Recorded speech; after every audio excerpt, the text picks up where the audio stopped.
오늘 말씀은 하나님이 아브라함을 부르시는 말씀입니다.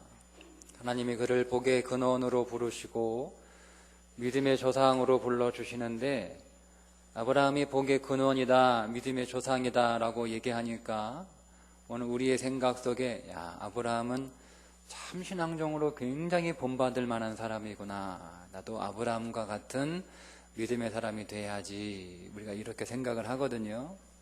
근데 오늘 저는 말씀을 통해서 오늘 아브라함이 얼마나 형편없는 사람이었고 아브라함이 얼마나 믿음이 없는 사람이었는지를 말씀을 통하여 여러분들에게 증거를 제시해 드리고, 그런 형편없는 그런 엉망인 사람을 하나님이 부르셨다라고 하는 것과, 그렇게 도저히 믿음을 가질 수 없는, 믿음의 고백을 할 수 없는 그런 아브라함 같은 사람을 하나님이 어떻게 하나님의 열심으로 그를 모리아 산까지 데리고 가셨는지를 함께 말씀을 나누면서 오늘 우리의 인생에서도 하나님이 그렇게 일하실 것을 기대하며 소망하는 시간이 되려고 합니다. 하나님이 아브라함을 부르셨을 때 어디에서 부르셨는가? 여호수아 24장 2절에 보면, 여호수아가 모든 백성에게 이르되 이스라엘의 하나님 여호와께서 이같이 말씀하시기를, 옛적에 너희의 조상들 곧 아브라함의 아버지 나홀의 아버지 데라가 강 저쪽에 거주하여 다른 신들을 섬겼으니 라고 여호수아가 이스라엘 백성들에게, 우리의 조상인 아브라함은 유프라테스 강 저편 쪽 갈대아 우르에서 우상을 섬기고 있었던 사람들이다 라고 얘기하는 장면입니다. 자, 여기에서 오늘 말씀에 의하면 아브라함은 어떤 사람이었는가? 아브라함은 하나님이 그를 부르실 때 대단히 하나님을 찾았던 사람도 아니고 하나님에 관하여 관심을 가지고 있었던 사람이 아니라는 거예요. 그는 아버지 데라와 함께 우상을 만들어 그 우상을 섬기고 있었던 사람이라는 겁니다.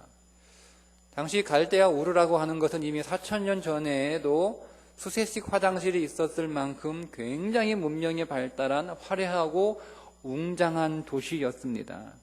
그런데 그 갈대아 우르는 달신, 신을 섬기는 우상 숭배의 중심지였는데, 그때 그 갈대아 우르에 있었던 사람들의 집에는 마치 야곱이 삼촌 라반의 집을 도망 나올 때 그의 아내가 드라빔을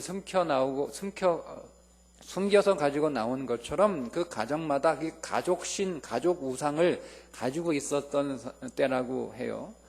그러니까 그 가정마다 하나씩 가지고 모시고 있었던 그 우상을 만들어 팔았던 사람이 누구냐면 아브라함과 그의 아버지였다는 거예요. 그러니 우상 숭배가 하나님 앞에 큰 죄악인데 그 죄인들 중에 최고로 나쁜 사람이 아브라함이었다는 거예요.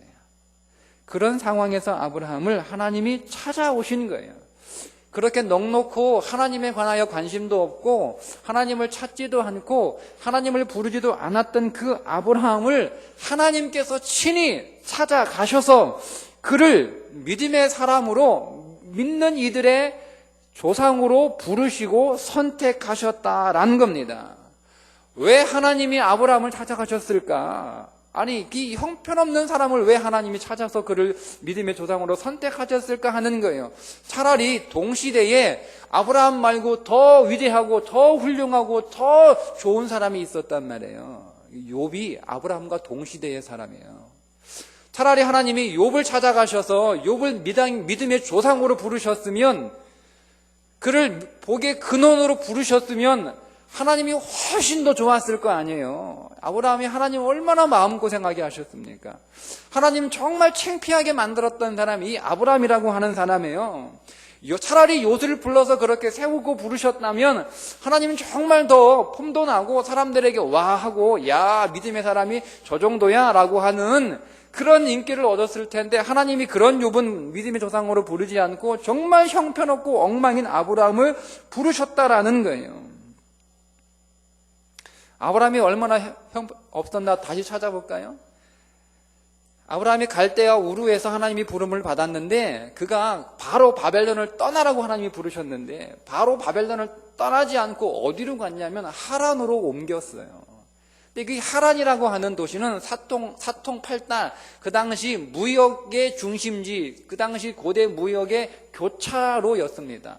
그러니까 이 갈대아 우르보다 더 잘 사는 동네였어요. 더 화려한 동네였어요. 거기에는 더군다나 신이라고 하는 신을 섬기는 대신전이 있었던 곳이에요. 우상 숭배가 더 강력했던 곳이 이 하란이라고 하는 곳이었어요. 그러니까 아브라함은 여전히 하나님이 바벨론을 떠나라고 말씀을 하여 부르셨지만 그 사상이 너무 좋은 거예요. 그 세상이 너무 좋아서 떠나라고 하니까 떠나긴 했는데 완전히 떠난 게 아니라 오히려 더 화려하고 더 우상숭배가 만연했던 그 죄악의 도시 그 하란으로 옮겼던 거예요. 여러분, 이런 아브라함의 모습 속에서 믿음을 우리가 볼 수 있습니까? 여러분, 그의 아브라함의 모습 속에서 그에게 정말 우리가 본받을 만한, 그가 배울 만한 믿음의 모습이 있었냐 이거예요. 하나님이 부르셨지만 여전히 세상의 달콤함 속에 빠져 있었던 그 우상 숭배가 주는 편안함 가운데 안주하며 살았던 사람이 아브라함이었습니다. 근데 그런 아브라함은 도저히 자기의 자력으로는 믿음을 일으킬 수가 없는, 믿음의 사람이 될 수가 없는 그런 상태의 아브라함을 하나님이 찾아가셔서 하나님이 하나님의 열심으로 그를 당신의 백성 삼으시고 그를 하나님이 원하시는 사람으로 만들어 가셨다라는 거예요. 오늘 아브라함을 부르시기 전에 그 아브라함이 어떤 배경 속에 있었는가? 11장 30절에 보면 그의 아내 사레는 잉태하지 못하는 사람이었다는 거예요. 고대 그 시대에 잉태할 수 없다는 것은 저주를 받은 그런 사람이에요. 28절에는 아브라함의 형 하란이 죽었다고 나와요. 생명으로부터 단절된 사람을 이었습니다. 32절에 보면 또 아버지 데라가 죽어요. 역시 생명의 단절이에요. 그런 하나님의 저주, 인생의 저주가 있었고 생명으로부터 단절된 생명의 가능성이 전혀 없는 그런 아브라함을 하나님이 찾아가서 그를 부르셨다라는 거예요. 그러니까 아브라함을 부르시는 그 하나님의 부르심 속에는 철저하게 인간의 행위와 인간의 선함과 인간으로부터 뭔가를 찾을 만한 인간의 이름이 들어갈 만한 곳이 이만큼도 없다라는 거예요. 그런 가운데에서 하나님이 그 아브라함을 불러내신 거예요. 아브라함이 하나님의 부르심에 반응할 만한 자격이 이만큼도 없었다라는 겁니다. 그를 믿음의 조상으로 쓸 만한 그 원인이 아브라함에게 이만큼도 없었다라는 것을 성경이 우리들에게 증언하고 있는 거예요. 그렇게 인간의 가능성을 완전히 끊어버린 상태에서 하나님은 아브라함을 부르시는 신앙의 여정을 시작하신 것입니다. 여러분, 우리도 아브라함과 마찬가지예요. 우리가 하나님 앞에 내가 하나님을 믿었다고 해서 내 안에 뭔가 하나님을 믿지 않는, 하나님의 부름을 받지 않는 저 사람들보다 내가 뭔가 좀 다른 게 있어서 나은 게 있어서 하나님이 나를 부르셨다라고 여러분 우리가 생각할 수 없어요. 우리도 마찬가지로 아브라함처럼 그 믿음을 가질 수 없는 그 불가능한 상태에서 내 노력과 내 이름, 내 열심이 들어갈 수 없는 그런 상태에서 오직 하나님의 열심과 하나님의 은혜와 사랑으로만 오늘 저와 여러분이 하나님의 백성 된 줄 믿으시기를 바랍니다. 스데반의 설교에 의하면 하나님이 아브라함을 처음 부르신 곳이 하란이 아니고 갈대아 우르였어요. 처음 부르신 거예요.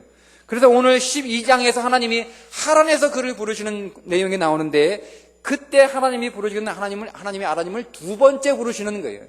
처음에 하나님이 갈대아 우르에서 하나님을 부르셨어요. 바벨론에서 나와. 바벨론은 말씀드리면 심판의 대상이에요. 자기의 이름을 내세우려 하고 자기가 뭔가 되려고 하고 자기를 자랑하려고 하는 건 하나님의 심판의 대상이었는데 그곳에 하나님이 그 아브라함을 건지신 거예요. 하나님의 언약 때문에. 거기에서 나와 그랬는데 그가 나오지 않았잖아요. 어디로 갔다고 그랬죠? 하란으로 간 거예요. 그 하란에서 하나님이 그를 다시 불러내시는 거예요. 거기에서 빨리 나와라 그 경고하시는데 이번에 하나님이 말로 하지 않고 그의 아버지 데라를 죽여버렸어요. 그러니까 아브라함이 그 아버지의 죽음을 통하여 내가 하나님이 어떤 분인지는 잘 몰라요. 그때 아브라함 몰랐어요. 하나님이 어떤 분인지는 모르지만 나를 부르신 분이 어떤 분인지는 모르지만 하나님의 말을 듣지 않으면 그의 명령을 어기면 내가 원하는 내가 좋아하는 삶을 살아가게 되면 어떤 일이 벌어지는 것을 하나님이 그 아버지의 죽음을 통하여 경고하시고 경험으로 체득하게 하시는 거예요. 그래서 그가 75세 때에 비로소 하란으로부터 나와요. 여러분, 그냥 하나님이 한번 불러놓고 그냥 거기 계속 있으면 너는 아닌가 보다 이렇게 하셔도 된단 말이에요. 내가 잘못 봤네 라고. 근데 하나님이 그렇게 하지 않고 정말 고집스럽게 그 아브라함을 끌어내시는 거예요. 아브라함을 부르시는 거예요. 그런데 그가 그렇게 해서 하나님의 부르심 가운데 가나안으로 들어가자마자 그가 만난 게 뭐냐면 기근을 만나요. 그러니까 여러분, 아브라함 입장에서 기근을 딱 만나자마자 그의 마음 가운데 야, 이거 속은 거 아니야? 하나님이 부르시면서 뭐라 불러요? 내가 너를 복의 근원으로 하겠다. 너를 저주하는 자에게 저주를, 너를 축복하는 자에게 축복을 주겠다라고 복의 근원으로 그렇게 내가 너에게 복을 주겠다라고 불렀는데 하나님이 이게 복이에요? 아마 그런 마음이 들었을 거란 말이에요. 그러니까 아브라함이 뒤도 안 돌아보고 어디로 갔냐면 애굽으로 내려가요. 그 애굽으로 내려가서 오늘 아브라함이 한 일이 뭐예요? 자기 마누라 팔아먹었어요. 물론 이 아내 사례는 이복 누이가 맞아요. 그래 자기 아내란 말이에요. 아내. 근데 아내가 얼마나 예뻤는지 모르겠지만 그 당시 왕은 이쁜 여자는 자기가 그냥 다 가져가면 되는 거야. 그러니까 이 남편이 있으면 남편을 그냥 두고 데려갈 수 없으니까 죽이고 데려간단 말이죠. 그러니까 그게 무섭고 두려워서 그의 아내를 아내라고 말하지 않고 누이라고 그래. 근데 그 누이를 그냥 보낸 게 아니라 누이를 팔아먹었어요. 팔아먹어. 아브라함이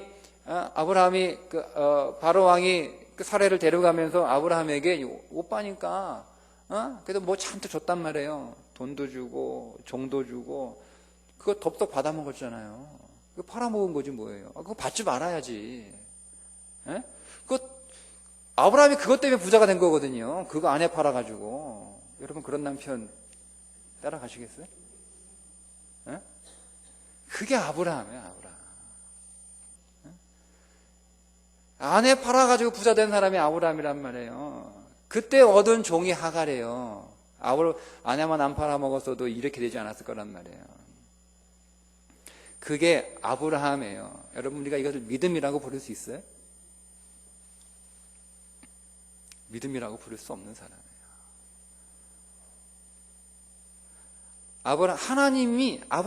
하나님이 보시기에도 아브라함에게 믿음이라 불릴 만한 것이 없으니까 아브라함을 혼낸 게 아니고 바로 왕을 혼낸 거예요. 두 가지 목적인데 하나는 그 온 세상을 당시에 세계 패권을 쥐고 있었던 그 애굽 왕보다 훨씬 강한 분이 하나님이시라는 것을 가르쳐 주기 위하여 그 애굽 왕 바로를 하나님이 혼내신 것이고, 두 번째는 그 당시 아브라함은요 믿음이 없었기 때문에 하나님이 혼내면 이거는 이제 미쳐가지고 도망갈 사람이야.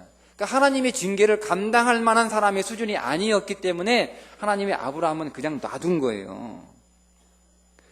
그렇게 아브라함은 계속 그의 인생의 여정 속에서 계속 실패하고 계속 실수하고 그렇게 가는데도 하나님은 그런 아브라함을 계속 용서하시고 계속 가르치시고 계속 끌고 하나님은 가나안으로, 그렇게 모리아 산으로 하나님을 데리고 가시는 거예요.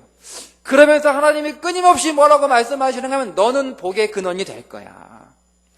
너는 하늘의 별처럼 바다의 모래알처럼 그렇게 후손이 많을 거야. 그렇게 약속하시면서 아브라함을 끌고 가시는 거예요. 그런데 그럴 때마다 아브라함은 하나님 정말 그래요라고 한 게 아니라 어떻게 그래요? 그게 뭐 가능해요? 그게 정말 가능해요? 라고 하나님한테 반문하면서 그런 의심의 행동을 보여주었던 사람이 아브라함이라는 겁니다. 하나님이 분명히 네 몸에서 날짜가 네 후사가 되리라, 그가 하늘의 별처럼 바다의 모래알처럼 그렇게 많아질 것이다 라고 약속하셨음에도 불구하고 그 하나님의 약속을 믿지 못하고 바로 그냥 하갈을 통해서 이스마엘을 얻잖아요. 그리고 하나님이 13년간 그에게 말씀하지 않아요. 그리고 13년 후에 말씀하셔서 하나님이 아브라함을 호통을 치시는 거예요. 나는 전능한 하나님이니 너는 내 앞에서 온전하라. 이 말이 무슨 말이에요? 너는 왜 전능한 나의 말을 믿지 않고 왜 나를 따라오지 않고 왜 네 맘대로 하냐라고 하나님이 혼내시는 거예요. 지금은 혼내시잖아요. 그죠? 바로왕 12장에서는 하나님이 바로를 혼내시고 아브라함은 그냥 둬요. 근데 그 기간에 아브라함의 믿음이 조금 성장했거든요. 롯에게 땅도 양보하고 롯이 붙잡혀 가니까 300명 끌고 가지고 이겨가지고 롯을 데려오기도 하고 그런 모습이 좀 보여져요. 그러니까 좀 성장했어요.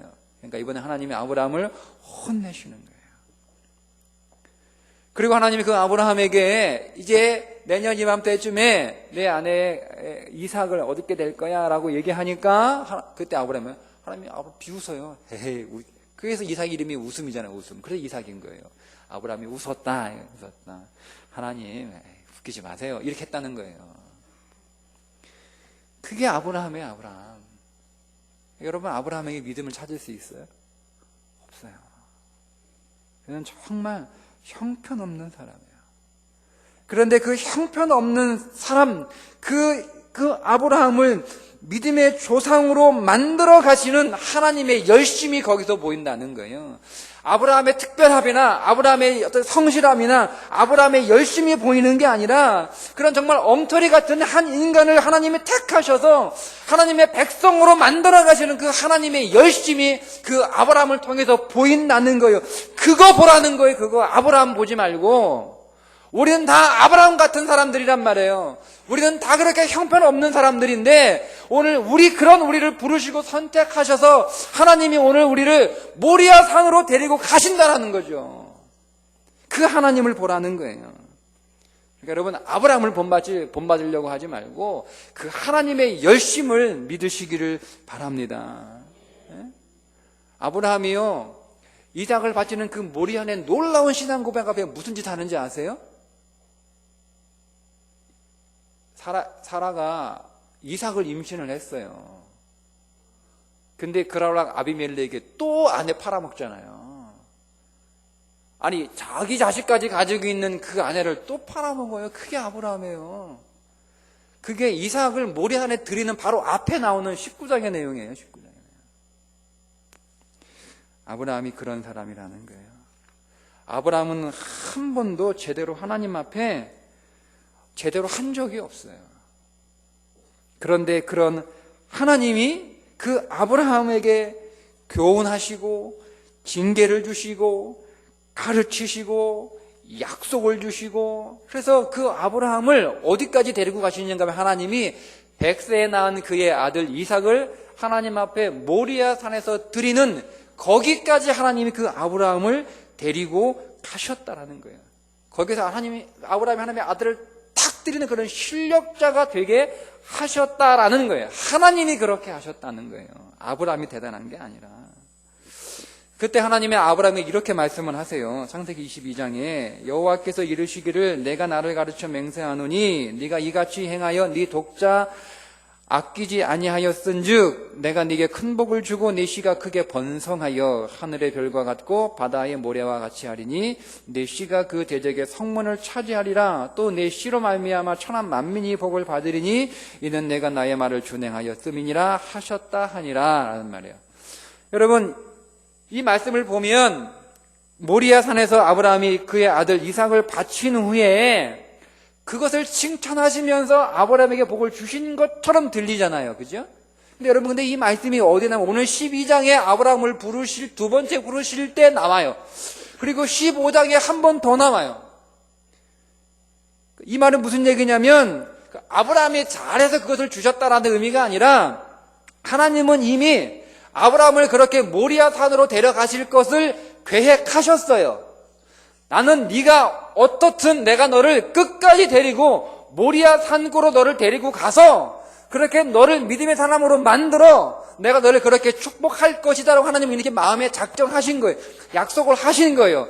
하나님이 그렇게 하실 것이기 때문에 하나님이 미리 11장에서 그렇게 아브라함에게 말씀을 하신 거예요. 미리.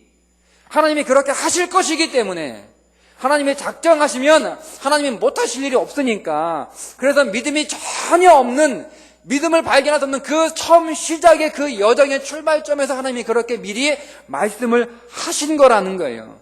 그러니까 뭐예요? 하나님의 의지가 그 약속 안에 다 담겨 있는 거잖아요. 내가 반드시 너를 내가 원하는 믿음의 사람으로 복의 근원으로 만들고야 말겠다라고 하나님의 의지가 거기에 담겨 있는, 하나님이 그 의지를 가지고 동일하게 우리를 이끌어 가신다라니까요. 우리가 그러나 하나님을 바라봐야 돼요. 그래야 오늘 우리가 이 땅에 대한 믿음을 승리하며 살아가는 거죠. 그러니까 우리가 그것을 여러분 기억하셔야 돼요. 하나님은 반드시 오늘 우리에게 하나님이 원하시는 주관적인 믿음의 고백을 받아내시고야 만다라는 거예요. 지금 어쩌면 오늘 우리는 그 가난과 기근을 피해서 애굽으로 도망가는, 애굽으로 피해가는 아브라함 속에 있을 수도 있어요. 어쩌면 우리는 바로왕과 그랄왕 앞에서 부들부들 떨며 아내를 팔아먹는 그런 모습, 그런 아브라함의 모습 속에 오늘 우리가 있을 수도 있어요. 어쩌면 하나님의 그 약속을 믿지 못하고 하나님의 그 약속을 의심해서 그냥 형편대로 살아야지, 내 능력껏 살아야지, 그래서 하갈을 아내로 취하여 이스마엘을 낳는 그 아브라함 속에 우리가 있을 수도 있어요. 하나님이 그에게 경고하시고 약속하실 때에 그 하나님의 그 분명한 언약의 약속을 마치 비웃음으로 그렇게 웃는 그 아브라함 속에 오늘 우리가 있을 수도 있어요. 여러분, 그럼에도 불구하고 오늘 우리에게 소망이 있는 것은 그런 모습 속에서도 하나님이 홀로, 하나님이 그분의 열심을 가지고 하나님이 반드시 오늘 우리를 그렇게 모리아 산의 아브라함으로 빚어가고 계신다라는 사실, 그 믿음이 오늘 우리에게 소망인 거예요. 여러분, 우리에게 그런 소망이 있어요. 그래, 나도 아브라함같이 그렇게 실수와 실패 속에 있는 사람이지만 하나님이 반드시 나를, 내가 의지하고 있는 이 세상의 힘들을 하나님 앞에 난도질하며 드리는 그 이삭의 모습, 그 모리아 산으로 하나님이 나를 이끌어 가실 것이다 라고 하는, 여러분 그 믿음으로 오늘 매일매일을 살아가시기를 바랍니다. 제가 오늘 여러분들에게 그러면 우리가 하나님이 다 하실 것이니까 우리 하물고 할 거 아무것도 없네 라고 그런 율법주의를 말씀드리는 게 아니에요. 그냥 신앙 대충 해도 되겠네, 그런 신앙의 방종이나 게으름을 말씀드리는 게 아니에요. 우리가 이런 하나님의 열심을 깨닫고 그 하나님의 열심을 우리가 마음으로 경험하고 믿게 되면 우리 안에서는요 자발적으로 하나님을 향한 순종의 모습이 나올 수밖에 없어요. 그게 나오는 거예요. 그런 믿음에서 나오는 거예요. 여러분, 오늘 우리의 육신은 연약하기 때문에 거듭 실패하고 거듭 넘어지고 거듭 은혜에서 미끄러질 수밖에 없어요. 오늘 우리가 우리의 힘으로 우리가 미끄러질 때, 우리가 신앙으로 좌절할 때, 우리가 절망할 때 거기에서 다시 하나님의 약속을 믿고 일어서서 그 신앙의 여정을 다시 시작하는 거 너무너무 힘들어요. 그러나 그것이 힘들고 어렵지만 나는 안 돼, 나는 역시 안 돼 라고 여러분 자폭하지 말자고요. 나는 안 되니까 그래 하나님이 필요하지, 나는 못하니까 그러니까 하나님 믿고 의지해야지, 나는 못하지만 나에겐 열심이 없지만 하나님의 열심으로 지금도 그분은 나를 모리아 산으로 끌고 가시기 위하여 열심으로 일하시지. 여러분 그렇게 믿고 다시 일어서시기를 바랍니다. 우리 같이 그 모리아 산에 함께 서기를 바랍니다. 기도하겠습니다. 하나님 아버지, 오늘 그 아브라함을 통하여 정말 엉터리 같은 사람을 믿음으로 부르시고 그를 신앙의 여정 가운데 징계하시고 가르치시고 또 교훈하시고 약속하심으로 결국 모리아 산까지 이끌고 가시는 그 하나님의 열심을 우리가 배웁니다. 하나님, 우리도 아브라함 같은 사람들입니다. 우리도 아브라함처럼 하나님 앞에 믿음을 고백할 수 없고 때로는 실패하고 실수하며 은혜에서 멀어져가는 그런 연약한 사람들입니다. 그러나 오늘 우리에게 소망이 있는 것은 그 우리를 부르시고 선택하는 그 하나님의 열심이 식지 않고 오늘 우리를 모리아 산으로 이끌고 가시기 위해 지금도 오늘 우리 가운데 역사하실 줄 믿습니다. 우리가 그 믿음을 믿어 하나님 일어서게 하여 주시옵소서. 다시 시작하게 하여 주시옵소서. 결국 오늘 우리에게 모리아 산의 그 믿음의 고백의 자리 위에 서게 될 것을 보게 하여 주시옵소서. 우리 교우들 모두가 다 그곳에 서게 하여 주시옵소서. 예수님의 이름으로 기도드리옵나이다. 아멘.